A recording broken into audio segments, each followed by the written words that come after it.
And we are live. Welcome back to Aussies taking over the NBA. It is a Thursday night, another rainy Thursday night here in Sydney.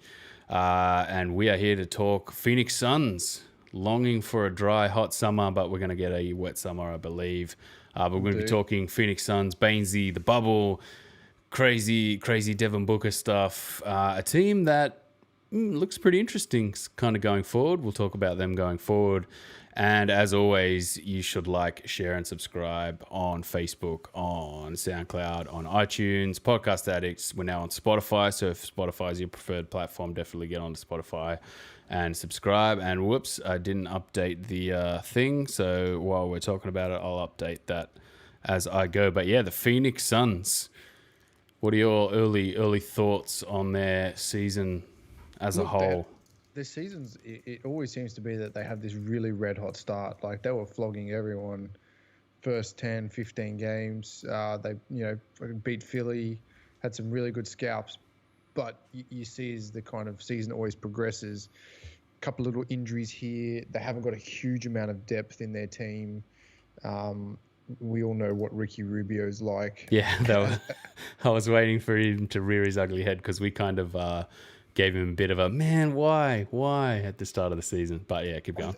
Look, he's one of those things is I think he suits Devin Booker quite well because he takes a little bit too many shots, but he's not ball dominant. He can facilitate when he needs. He's not an alpha, point guard. If you know what I mean, it's like, yeah, this is my team, like Russell Westbrook or Ben Simmons style, or even a Rondo kind of just fits in, plays where he needs to.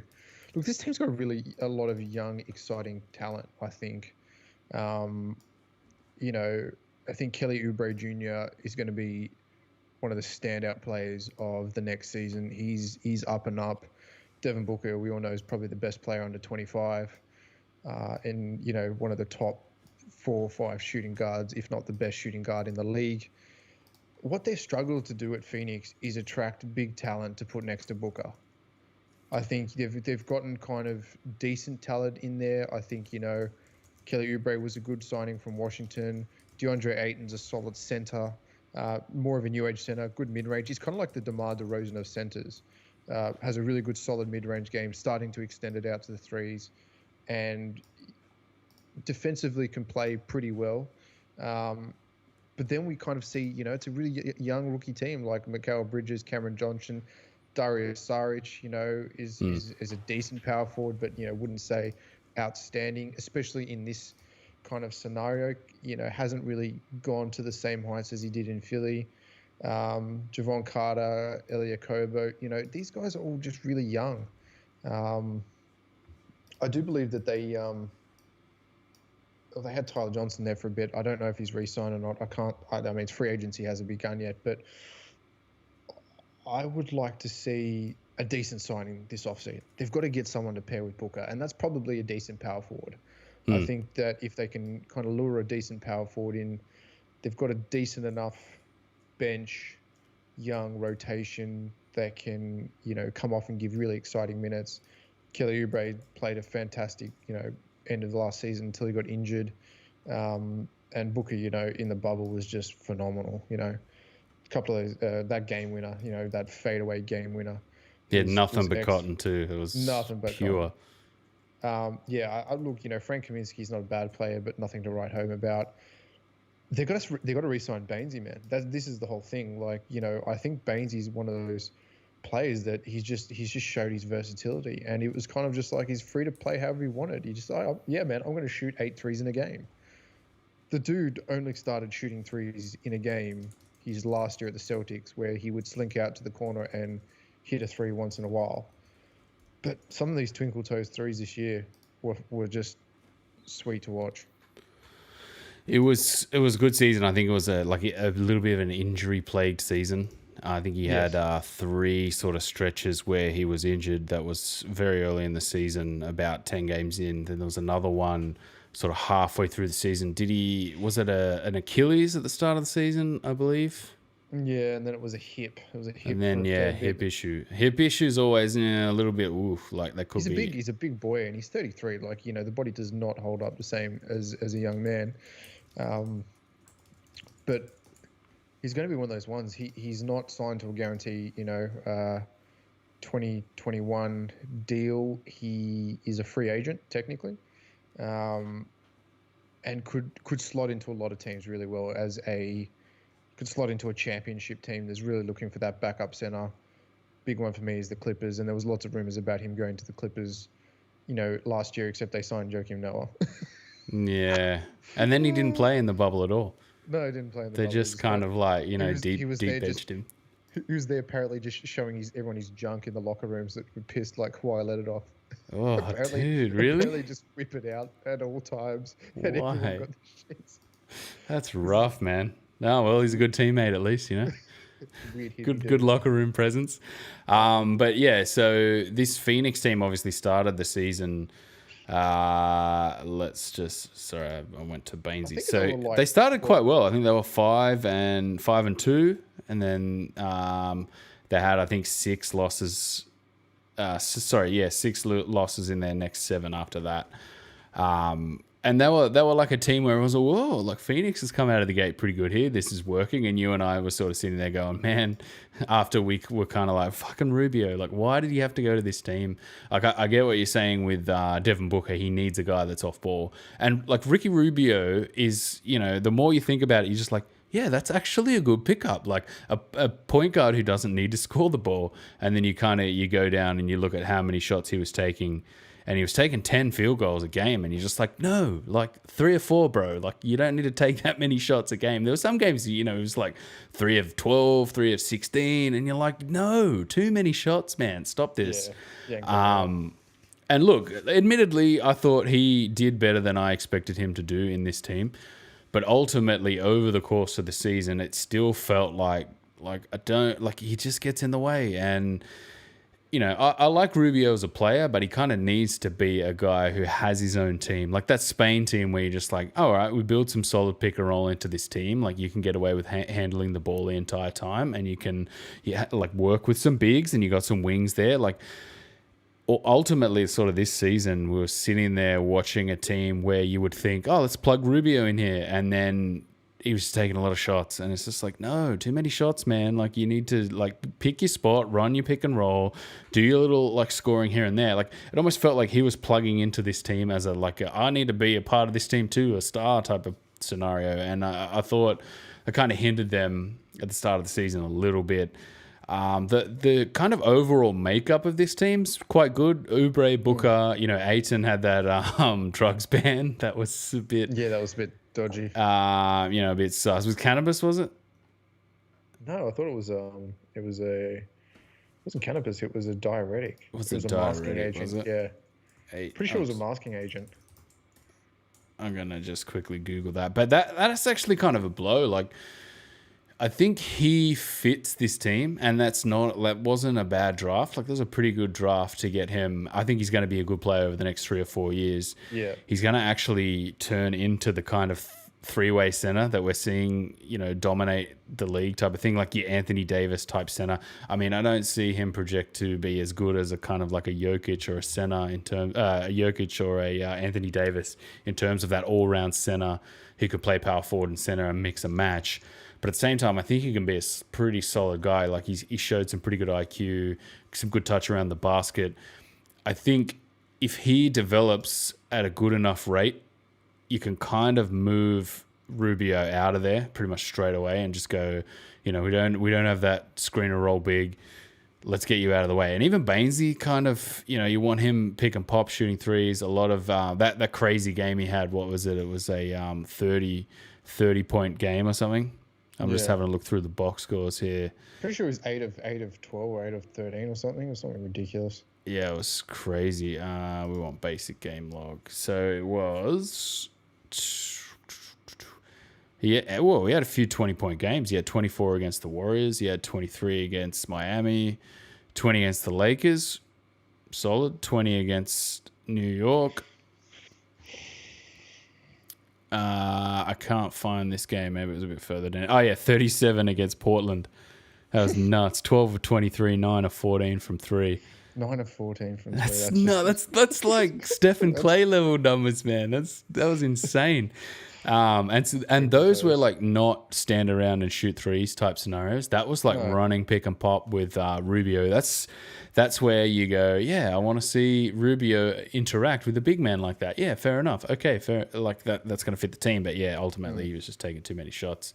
Devin Booker, I think it's kind of time to go, right, let's clear the area, let Devin cook. And he's going to be the guy going forward. And you're right, they need to kind of bring in one or two little pieces here. And I reckon they have a playoff team projecting playoffs. So much cap space, man. Like literally, they've got Devin Booker, Ricky Rubio's on a 3-year, where he'll be coming into his second year of the 3-year, $51 million. They've got Kelly Oubre for another season at $14 million. DeAndre Ayton's a first-round pick, number 1 pick at $10 million, and then they're all rookie contracts like 5, 4. They've got the 10th pick in this draft, I believe. Let me just double check that. I think it's the 10th at the 11th pick, 10th pick. They've got to draft a power forward, and they've got to get a good off-season signing either at the small forward position, or you don't really get a backup shooting guard to Devin Booker kind of thing. You know, he's your star. He's playing 40 minutes a night. You don't really want that kind of scoring position. But I could see maybe some sort of, hybrid point guard. You know, if you want more of a scoring point guard, maybe like a Trey Burke. So when Rubio's off the ground, you've got a scoring point guard on the floor. Because, that's probably where they lack depth at that point and scoring point position. Because Rubio, again, too many shots, good floor general, good court vision, but again, too many shots. He's too big for the who he is as a player is kind of too big for the role he should kind of take on this team. Like the role he should be playing is that of maybe a first or second year type guy. Like, oh, I'm back up to Devin Booker. Sweet, I know my spot. I'm going to be back up to Booker. But Rubio, you're looking at that and you're going, you should be back up to Booker. But then you're like, but you also are probably too high a level of star to fit really in this team and be that backup type player. Ben, star. Yeah. What, Booker's star? Is that it? No, Rubio. Rubio. Yeah, I know, but you know what I mean. Like it's almost like he's too high a tier to be the backup guy to Booker. Like you're just plugging in a guy who runs conventional pick and roll and runs like a conventional point guard, and then sort of ask him to be backup. I don't know. I just feel like he's just kind of too high a level. Like that role should be a rookie or a second year, third year guy who sits in behind Devin Booker and knows his spot. Yeah. I mean, it'd be interesting to see because I know the Warriors are pretty keen on Oubre, and I think Oubre would fit the Warriors quite well. But I'm wondering what they'd have to give up in terms of getting him. Someone might get a little cold call about Baynes and Oubre for a certain wing on a huge contract. Indeed, we might have to do that another day. Maybe a sign and trade for old Baynesy. So I'm looking at the draft, right? The draft board. Tyrell Terry, Isaac Okoro, Therese Halliburton, Obi Toppin now projecting kind of to be around 11. Pukasevsky, did you watch those highlights? Yeah. Everyone do their homework and watch Pukasevsky. Dude, that guy's arms are like my fingers, man. That's insane. He's 7'3", but his handles are pretty good, man. His handle did look quite nice. He kind of looks a bit like Porzingis too, where you're like, the dimensions are just not right, but it looks right, man. It's kind of, and Tyrese Maxey. I don't know. What do you reckon? A wing type of bigger wing, do you reckon? Or like a big, you reckon they need a power forward style big? They need a kind of a power forward style big that, I think that Jay Crowder would fit kind of quite well on this team. Just a power forward style big that adds a bit of body and can shoot the ball. But yeah, I probably think they need a scoring point guard. I don't think you need to spend a lot of money on a scoring point guard, just as a backup to Rubio potentially when he's not scoring quite well and you're just kind of going for quick buckets. But one thing that they probably need to do as a team is just kind of shape up a bit more defensively. They've looked good in stretches, but then they've been trounced. I think the bubble was kind of a weird catchment. They didn't have Baynesy, they didn't have Oubre, but they still played really well. And they almost made it. They went 8-0 in the bubble, which was amazing, and they were fun to watch. They just need to continue that form on and just get some big signings. Maybe they can take a not so good contract for the veteran of it or the play style that fits. We can look at some bad contracts at the league. Hayward? I think at Portland are pretty keen on Hayward, but I think Tobias Harris would fit this. Just trying to just sneak shovel in your little shovel in a bad contract there. Yeah, take Tobias Harris. Take Tobias Harris. But actually, Hayward, I think, would fit that team quite well. Yeah, I do as well. Another kind of, what's he, 6'7", 6'8" type of scoring type guy. Kind of, mirror against Booker. Again, I guess he's another guy that kind of takes the ball out of Booker's hands a little bit. Does he come into a team and be a role guy rather than, I feel like he's the same as Rubio, where it's like, I'm too big to be a role guy, man. I need a bigger role on this team type of guy. I'm just looking through the free agents. DeRozan, nah. Millsap, maybe some vet. Millsap could work. Yeah, a little vet presence. It's like a one and done. Yeah, one and done. It's kind of like a Vince Carter signing for me. Paul Millsap's looking a bit old.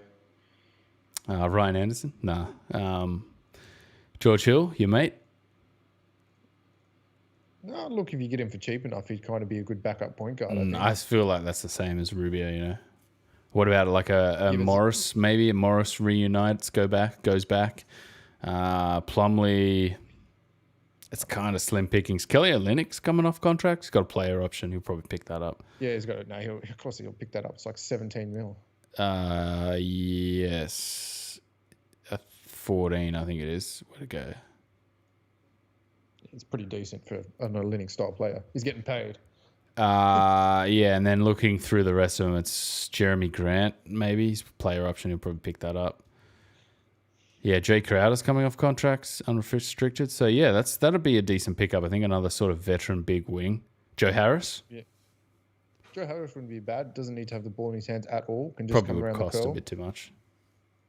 Well, like I said, man, they've got some decent salary cap here.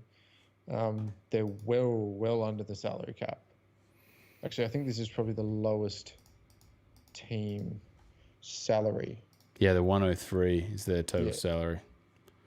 Yeah, 93 for this season. Yeah, 93.7. Yeah. Yeah, 20. They're pretty much just Devin Booker and Rubio.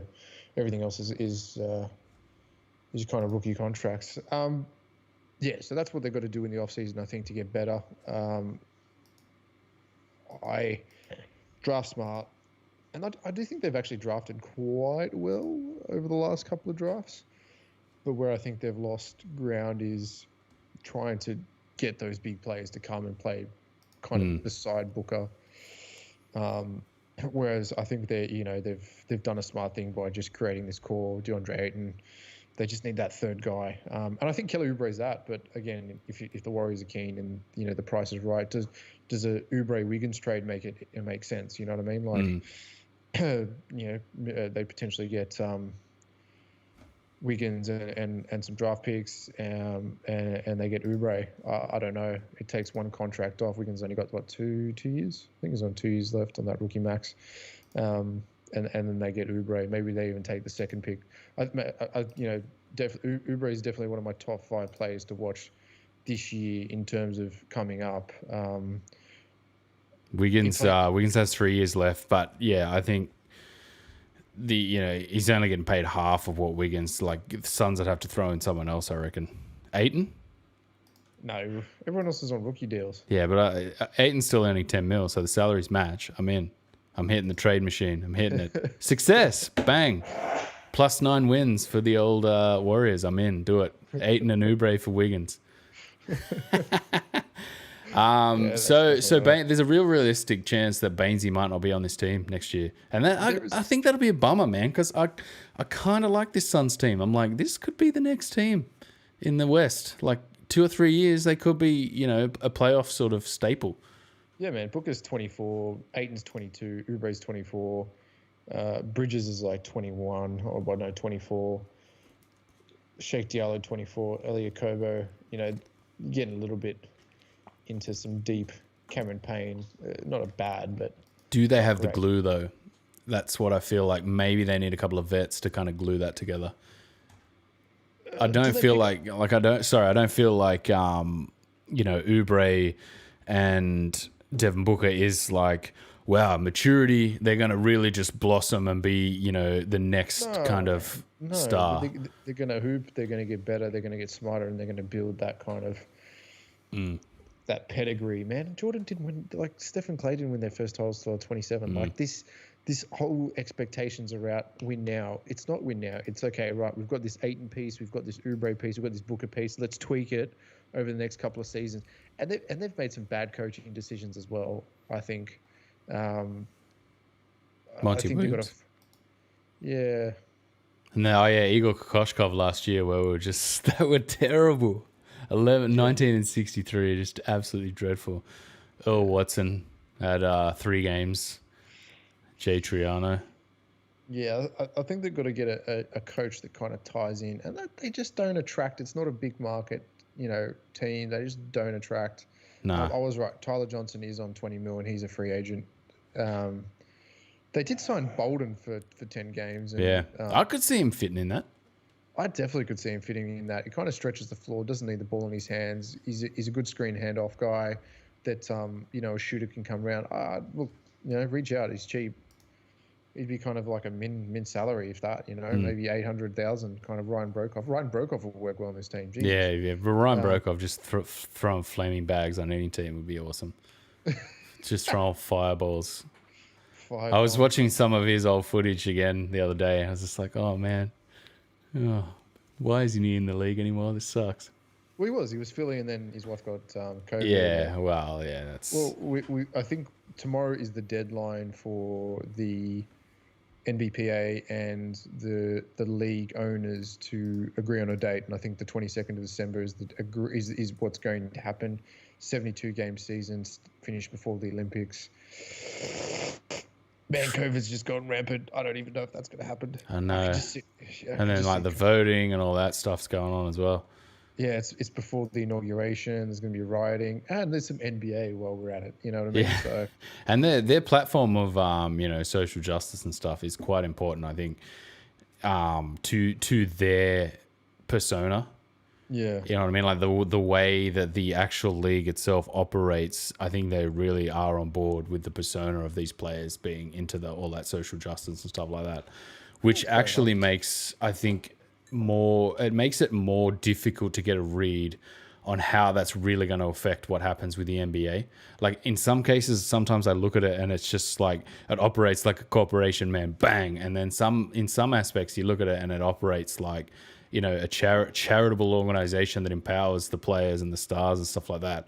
So I think it'll be interesting to see how that goes and what's going to happen this season. I think Adam Silver is probably one of the best directors of any sporting organization in the world. I don't know, man. Like, because at the end of the bubble, they paid all the staff that kind of lived there. They gave them all a massive bonus to say thank you, even though the league was just like leaking money like a sieve. You know, if they're going to be Scrooge McDucks. And you got to think, like, these NBA owners that have had these teams for like 10 years, right? I think in 2008, the Warriors were worth $450 million. Now they're worth like $5 billion. The Jazz were just sold for like, was it $1.8 billion? Something ridiculous. Like, I mean, these teams are like cash, you know, 400 million active NBA users on Facebook every month. 500 million active viewers in China. I think they need to repair the Chinese relationship, get that revenue spiking back up. Yeah. Well, they kind of got Maury further away. Yeah, they took him a little bit further. Yeah. GPS. They moved him away slightly. That's right. But yeah, look, we'll see what Baynesy does over the next couple of weeks. If he re-signs with Phoenix, I think it'll be good to watch them over the next year. Yeah, we'll have to do a big free agent show, I think. Yeah.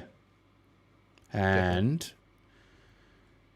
anything else we need to say about Phoenix? I think that's it. I think there's some off-season moves they need to make. Let's wait and see. Yeah.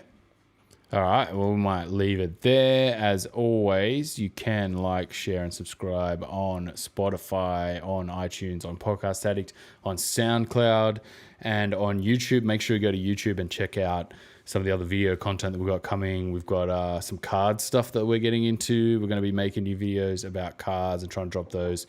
And then, of course, the cold calls, making some crazy predictions, and, you know, you're just getting some chat going around the wider NBA So make sure you check those out and see what we are discussing, because there's some pretty crazy stuff coming over the next few. I've got a couple up my sleeve to talk about. So make sure you tune in for those. And as always, like, share, and subscribe. And we will see you on the next episode. Peace out.